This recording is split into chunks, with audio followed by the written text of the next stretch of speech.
musée de la vie romantique à Paris, c'est comme un petit village. C'est charmant, coquet, mais à l'intérieur, drame, violence et tourments tapissent les murs de l'exposition Visage de l'effroi. Le lieu donne toute sa place au virage esthétique du romantisme noir. Les romantiques vont vraiment se passionner pour une contemplation plus crue de la violence et de l'horreur. C'est aussi renvoie très directement aux théories esthétiques que va développer par exemple Victor Hugo, en disant qu'il y a une véritable beauté dans le laid et dans le grotesque. Et c'est cela aussi qui est à l'œuvre dans cette peinture, mais qui va vraiment, irriguer l'ensemble du siècle et l'ensemble de la première moitié en tout cas du XIXe siècle et de ce mouvement romantique. C'est pas l'image que j'avais a priori du romantisme, mais je savais qu'en même temps, en venant à cette exposition, c'était un romantisme particulier puisque j'allais voir des images violentes et je suis pas déçue.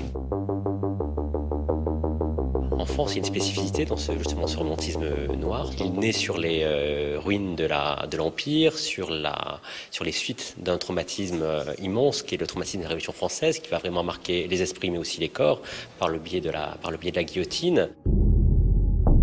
C'est vraiment une époque de mélancolie où justement on va se tourner vers des formes artistiques beaucoup plus inquiètes, un au-delà un peu plus onirique. Et c'est là aussi qu'on va s'intéresser justement à toute cette iconographie, des fantômes, des morts. Et les gisants, les assassinats, les corps démembrés, c'est glauque? Non, absolument fascinant. C'est l'excès des sentiments, la peur, l'obscurité, la souffrance, la violence. Oui, j'aime bien les souffrances, l'expression des souffrances humaines, comment c'est représenté, comment est-ce qu'on représente ces sentiments-là, les gens torturés.